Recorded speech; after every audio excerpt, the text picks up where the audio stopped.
What's up, everybody? I'm Camarray. And I'm Zaiah. And this is the Music Report Card, where albums are reviewed based on the vocals, lyrics, the production, and the sonic vibe. Today we're going to be reviewing Bryson Tiller's new album, Anniversary. It's our anniversary. Hey! I was thinking more, on these days that feel like you and me. The people don't know that song. Heartbreak Anniversary. Yes, they do. Well, we reviewed it, so y'all better know it. Well, it's about to be a divorce because I ain't like the album. But first, let's get into this music news.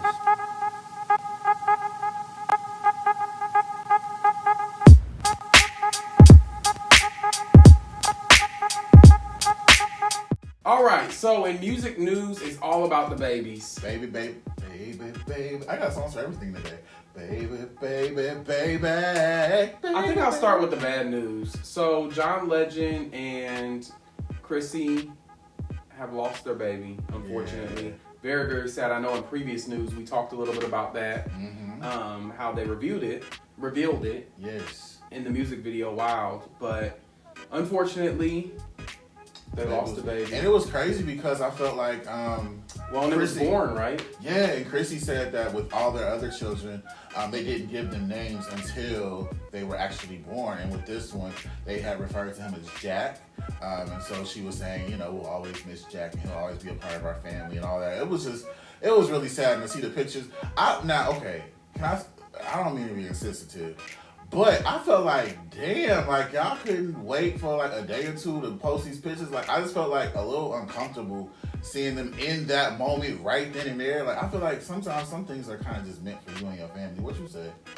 I agree, but I love transparency and I love how people, it depends on who it is. I think that they've shared so much of their life and all the joy that this was a moment that they had to share regardless if it was joyful or not. Yeah, I kind of see that. I somewhat agree with the transparency portion of it, but I don't know. I just feel like it was a little soon and a little invasive, on their stuff. But hey. Yeah. Well, let's get into the other baby news. Baby. Rough, like a dungeon dragon. Nicki Minaj, finally. Her boo. Ooh, like a dungeon dragon. It's the energy of what you just gave is a like a dungeon dragon. But yeah, she finally pushed that dragon out. She finally did, a pink print. But we don't even know what it is. It's not. She didn't tell us if it's a boy or girl. We don't know the name. Is it Cardi, Belcalis? Well, is it Remy Ma? Because she birthed all these bitches. Well, all these bitches are my son. Nicki Minaj is different from John Legend and Chrissy. She don't share a lot of stuff. You had to find out that she, all that stuff. Yeah, I think it's interesting. Oh, this is real bad. I feel real bad today. Naughty. Can the daddy go to the school when it's time to drop them off? Because he a little. Got a couple charges. Oh, I don't know. I ain't getting into all that.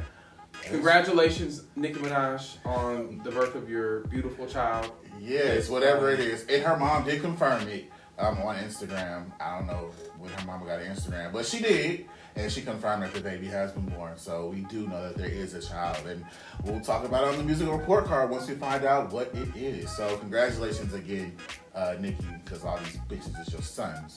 All right, in other music news, the music report card just hit 100 subscribers. Woo-hoo! So we're super excited about that. Please help us continue to grow. Our next milestone we're looking at, we got to get to 500. 250 or 500? What you want? Let's shoot for 500. Shoot 500. For the moon. Let's go. Y'all got to help us. Share this with everybody. So. Yes, give it to everybody. We coming, baby. We got bigger stuff, bigger shows. Season 2 is going to be even bigger. Everything is going to be big.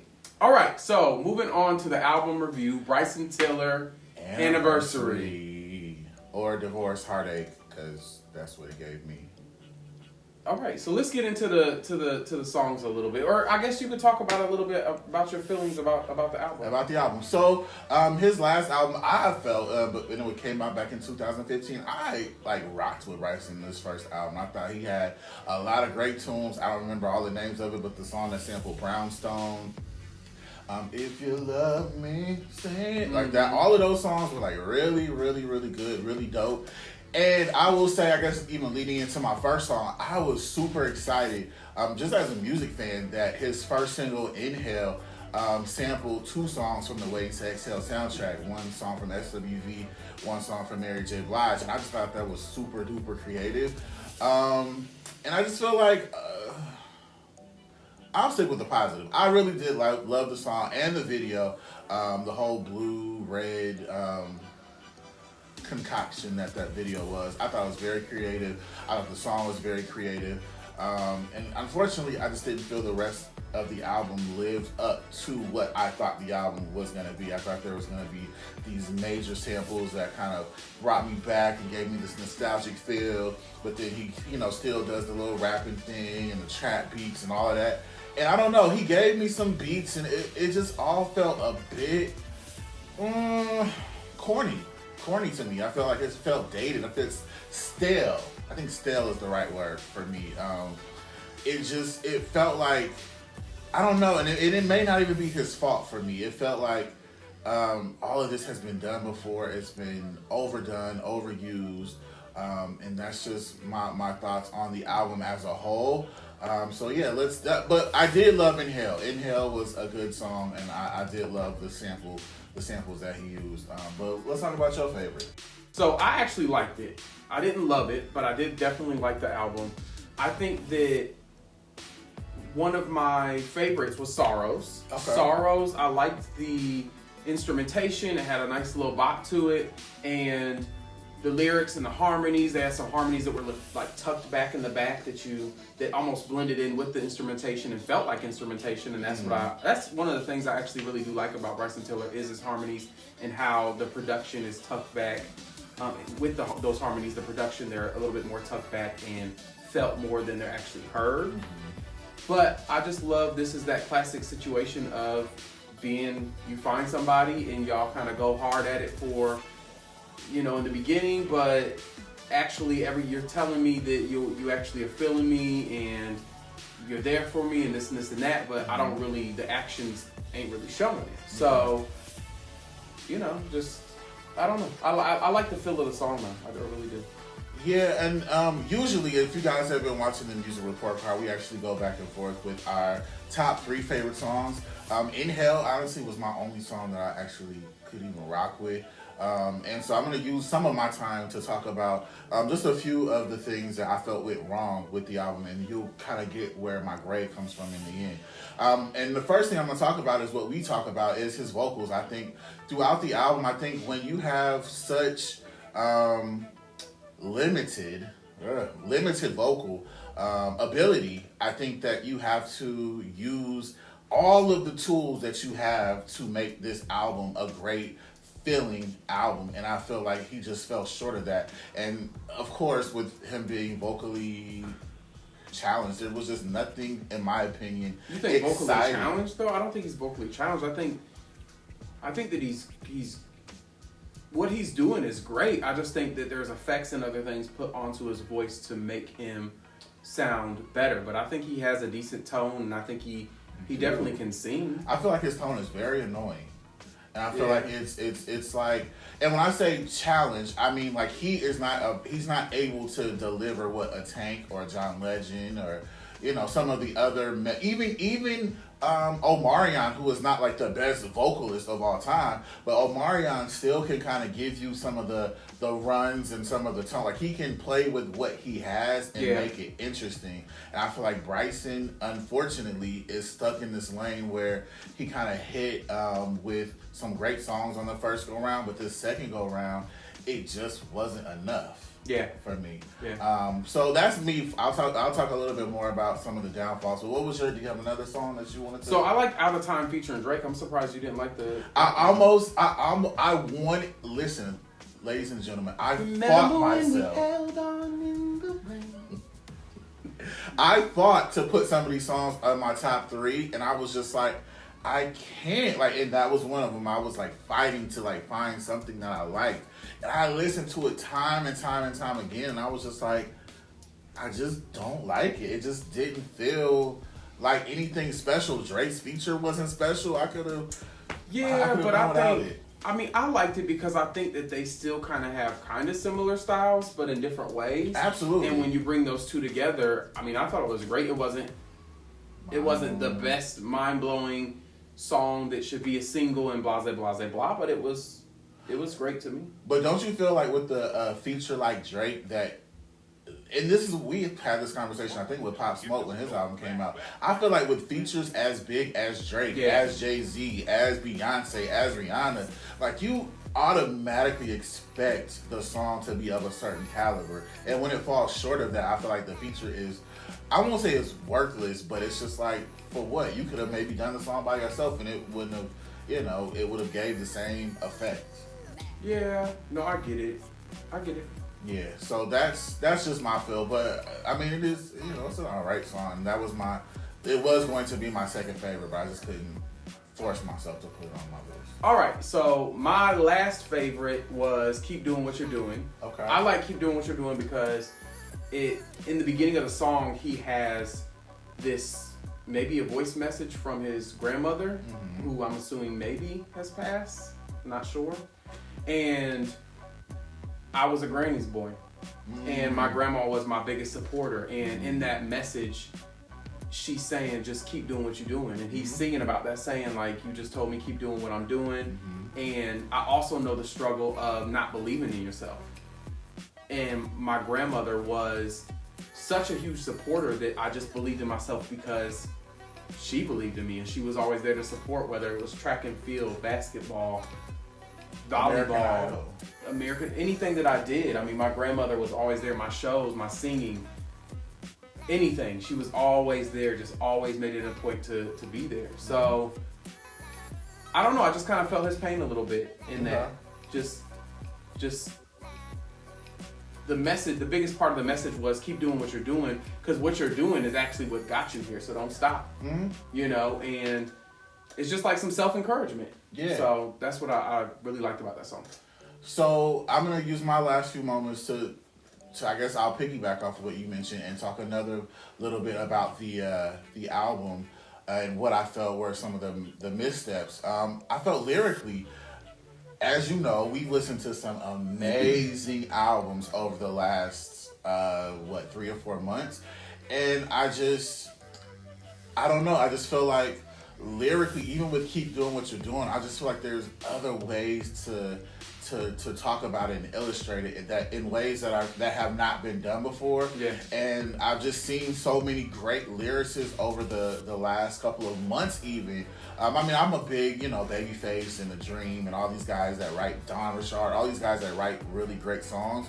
But like I said, over the last couple of months, we just heard some amazing lyrics. And so when I look into Bryson Tiller's album and lyrically there's nothing even there to stimulate me and make me think, keep doing what you're doing. Yeah, like that's great. Like, and it's uplifting and all that, but it's just, it doesn't stimulate me. It doesn't make me think. It doesn't make me want to go out and do anything as far as songwriting is concerned. And I just felt like that was, again, a huge misstep.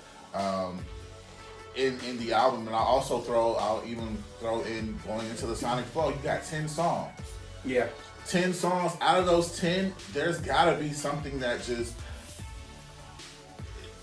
grabs you and makes you feel something. And I just didn't get that. And I felt like it was an album full of album fillers. And that's why my grades will reflect, where they are now. And it's not a dig at Bryson Tiller because I think that as an artist he found his niche, but I don't think that he has made it thus far work for him and thus kind of hit the sophomore slump in the worst way.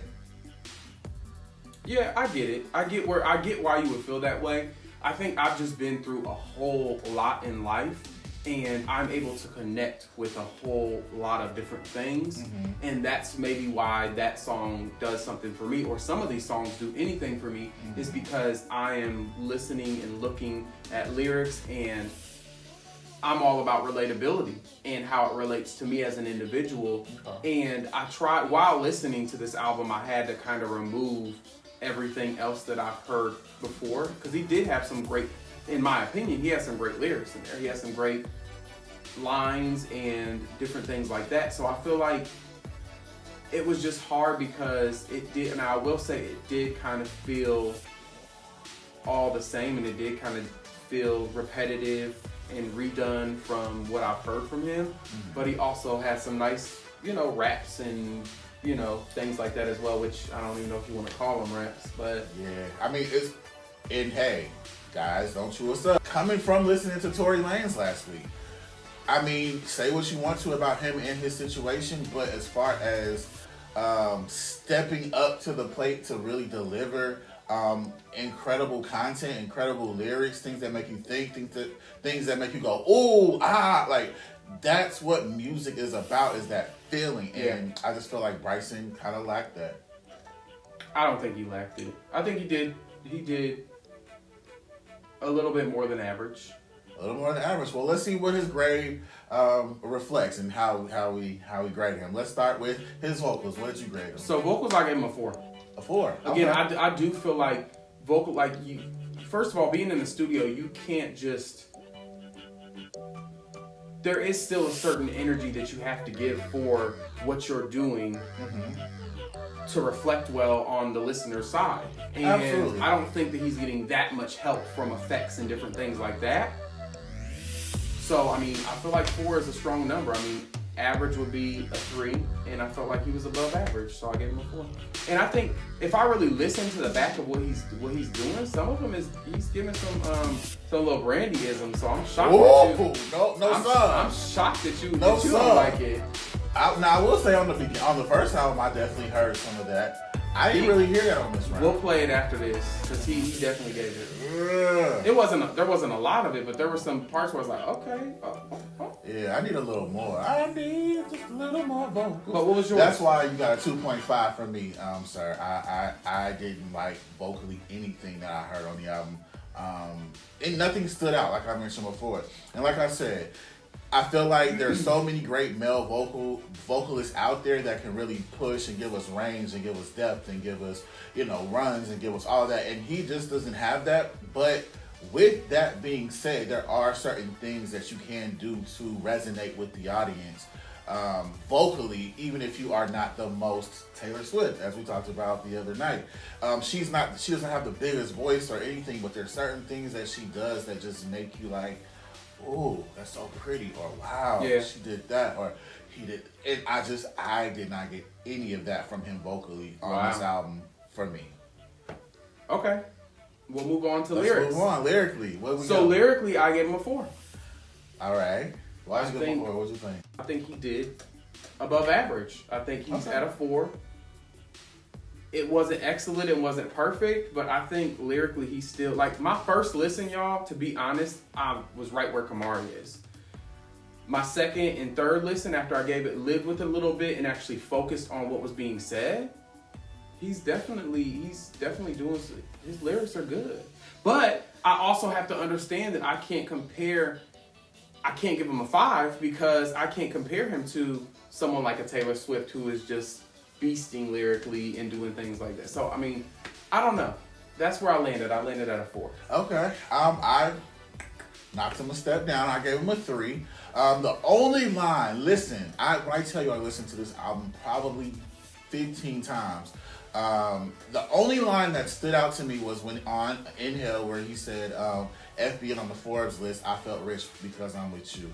I was like, oh, okay, that's creative. Like, I don't care about being on the Forbes list, even though I'm sure he would, like, jump and rejoice for being on the Forbes list. I mean, who wouldn't? But, like, that's the only thing that really stuck out and was like, oh, yeah, that gives me something lyrically. But would he really, though? Because, though you're saying this about the Forbes list, after listening to kind of the first song, it seems like he's been gone for a minute because maybe he was focused on some relationship or focused on something that just felt good. And for me, I can also say that doing music has been a struggle for me. Everybody wants me to do music, but I'm honestly okay with just being a simple person. And maybe he got caught up in just living a simple, ordinary life and didn't really care about that because love took over, and love meant so much more that he wasn't really focused on the music for real. Some people love. I'd rather have Love and be on the Forbes list. I'm not gonna say F the Forbes. No, I feel you, but that's what he is saying. That's the point that he is making. Show me the money, baby. But this is the point that I'm making, is that you would rather have that. We're talking about him and what he's saying. What he is saying is that's how he feels. So that's why I'm challenging what you're saying, because you're speaking about what you're saying from what you would rather have, but he may be in that place, seeing that it took him 5 years to get back to music. That's the point I'm making. But I digress. Moving right along, production. I gave him a 4 for production. I think that production was great. Wasn't phenomenal, but it was great. I think that I like some of he does similar things that I feel like we've heard in some of these other albums, where some of the vocals are filtered and pulled back. Absolutely. And then they come back in strong and stuff. I wouldn't say from left to right. And strong, I mean, like back to not being filtered to where they're pressed way back to the back till they come back in strong. You ain't giving nobody strong. So yeah, I gave him a 4 for production. He need a little leg day for his vocals, because they was weak. But I did give him a 4 as well. I met you on that with production, just because, I mean, vocally and what he's doing, what the production team did for him vocally and musically, I felt was okay. I can't downgrade him for that. But it was, like I said, just okay. I wasn't thrilled, but I can't downplay what's on the album. All right, so Sonic Flow. Yeah. I gave it 4 also. And why is that? Had I graded off of my first listen, I honestly probably would have been lower than this. But I just dug in some and I listened more to the lyrics, and I think honestly I just connected with some of what he was saying, and I think that's what that's his saving grace from me. Okay. Well, because I don't think it's trash, and I think that it's not trash, Camarray. If it was trash, he would have had 1s. I mean, I just didn't want to be disrespectful, but quiet as kept, I could have gave him all 1s because the album was bona fide trash for me. I gave a 4 for the Sonic Flow, and I gave that 4 because I felt like it still flowed with the type of music that he does and his style and everything at all. It did at first feel redundant, but I feel like at the end of the album, it gave a little bit of a different feel for me. So, did you feel there were any songs that you could have done without?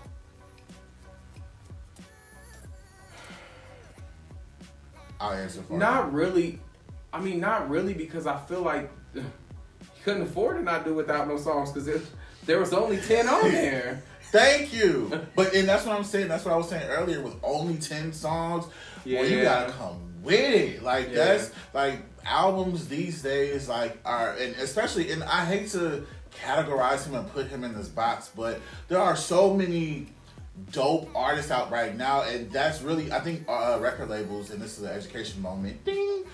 Most labels only pay for 9 songs on an album. If you're signed to a label, they only pay for 9 songs. So anything above that usually comes out of your pocket. So artists are like really, really focused on getting the best 9-10 songs on an album, and you have to really, really freaking bring it, man. And that's why I'm so shocked that after 5 years he couldn't come up with anything better. He couldn't come up with anything better, and that's just disappointing. So I think this is another thing that will reflect my grading as well. I don't know much about Bryson Tiller's other music other than the singles, so I'm grading based off of what I'm listening to today. Yeah, because it's still gonna be newer to me, because all I knew was you gotta do Say It. Yeah. I mean, certain songs, like some of the singles, I didn't know the album to really know what to compare it to. His first album was kind of good. So, I mean, if you're judging off of the first album, I didn't listen to the first album to actually know. Yeah. So I'm judging off of, this is my first album that I'm actually hearing of Bryson Tiller. Period. Yeah, I think you should go back and listen. His first album was really, really good. But let's get back on track with the Sonic Flow. I actually gave him a 3. And just honestly because of everything that I've said, I don't think I have to delve too much into it, but I feel like the album just had a lot of album fillers from start to finish. There were no songs. I mean, usually an album starts out with this big bang and has the big first single. I mean, honestly, it fell flat, hard, pancakes, rock, like all of that. Like, it was just not good. There were album fillers out the yin yang. There were songs that could have been left off. It was just all wrong for me, except for Inhale. All wrong for me. All right, so let's get on to the grading. Let's do it. So when we total up all of our scores that we just provided, Yes, we come up with an average of a 3.56. all right, and that gives us a percentage of 71.25%. Yes. And gives us a grade of Drum roll, please.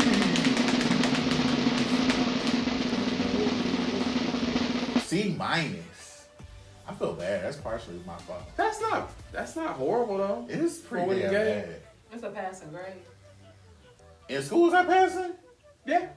Oh, Still okay. passing. Now any lower than that. Now any lower than that, it's It's the tumbleweed for you me. may need to retake that course Right. and figure something out. That's You need to retake the course. he need a tutor.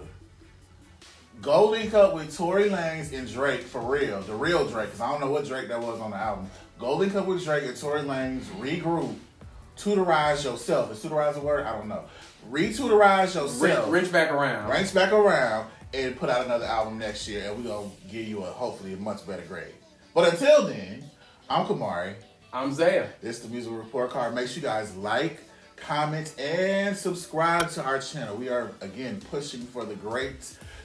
Hallelujah. We're pushing for the greatest on this channel. So make sure you guys do that for us, all right? All right, thanks for watching.